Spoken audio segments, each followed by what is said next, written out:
बिस्मिल्लाहिर्रहमानिर्रहीम।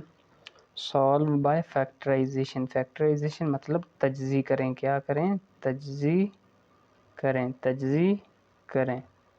इस क्वेश्चन की क्या करनी है? हमने तजज़ी करनी है, फैक्टराइजेशन करनी है। क्या करनी है? फैक्टराइजेशन करनी है। क्वेश्चन हमारा क्या है? X square minus X minus 20 is equal to 0। Exercise 1.1 है, 10th क्लास, उसका क्वेश्चन नंबर 2 है। तजज़ी करें इनकी, और इसमें से अक्सर एक शॉर्ट क्वेश्चन आ जाता है बोर्ड के एग्ज़ाम में। इसकी क्या करनी है? हमने तजज़ी करनी। क्या करनी है? तजज़ी करनी है। तो सॉल्व,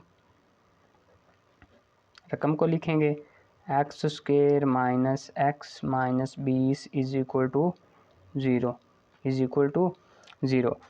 अब करना क्या है कि ये जो सेंटर में माइनस एक्स, यहाँ पे मान लें एक्स की जगह पे ये इसके साथ क्या है?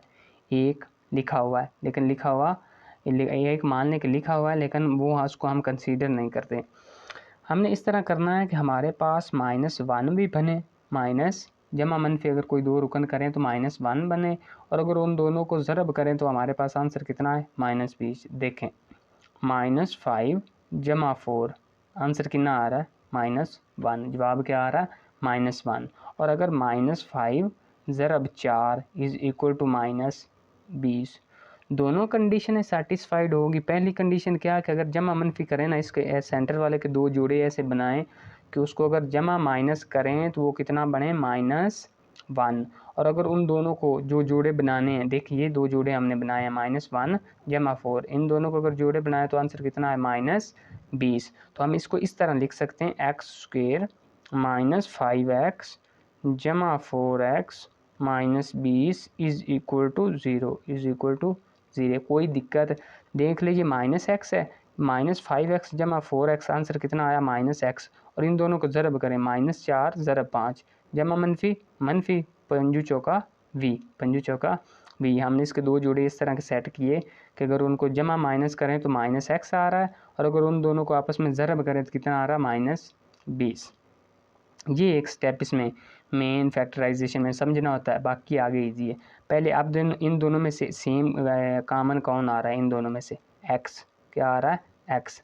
तो x -5, यहाँ पे एक x कॉमन ले लिया तो अंदर एक x बचा ना, तो यहाँ पे -5 और x सामने क्या ले लिया? कॉमन, जमा 4 आगे, x 4 कॉमन है तो -4 को 20 पे तकसीम किया तो आंसर 5 इज इक्वल टू 0।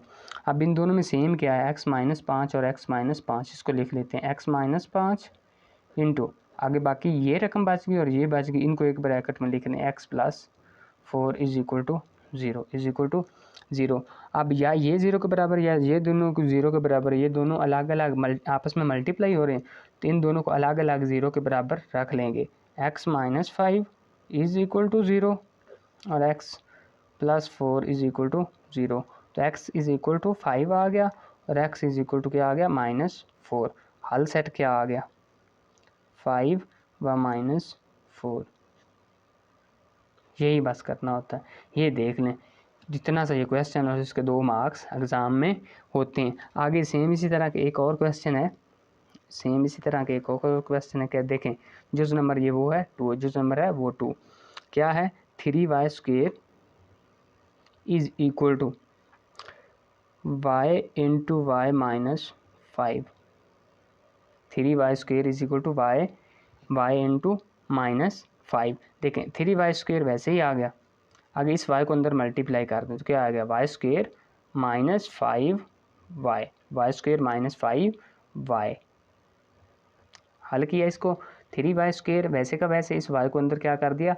ज़रब कर दिया। इसकी भी क्या करनी है? फैक्टराइजेशन या तजज़ी। फैक्टराइजेशन या तजज़ी, इसकी भी तजज़ी करनी है या फैक्टराइजेशन। y को अंदर क्या कर दिया? मल्टीप्लाई कर दिया। 3y², अब इस सारी रकम को एक साइड पे ले आए, -y², ये जमा कर तो इधर माइनस, और ये माइनस का है तो plus 5y is equal to 0। अब ये इन दोनों की पावर सेम है, y² और ये भी y का स्क्वायर है, तो 3 में से -1 निकालो तो कितना आ गया? 2y² जमा 5 y इज इक्वल टू 0। अब इन दोनों में से कॉमन क्या आ सकता है y, तो 2y जमा 5 इज इक्वल टू 0। अब इन दोनों को अलग अलग क्या करना है, 0 के बराबर पुट कर देना है, तो y इज इक्वल टू 0 और 2y plus 5 is equal to 0।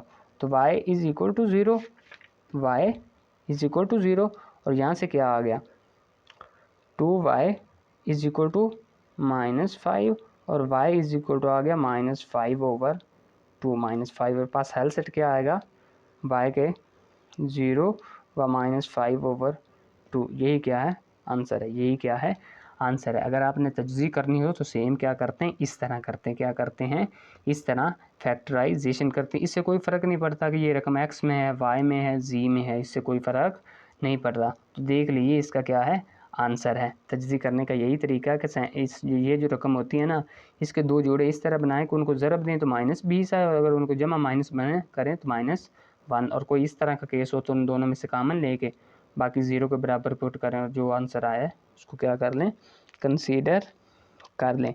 आगे एक और क्वेश्चन देख लेते हैं, एक और जुज़ नंबर एक और देख लेते हैं, जुज़ नंबर एक और देख लेते हैं। देखें जुज़ नंबर 3, जुज़ नंबर 3 रकम क्या है 4 - 32x is equal to 17x square. 17x square क्या है 17x स्क्वेयर।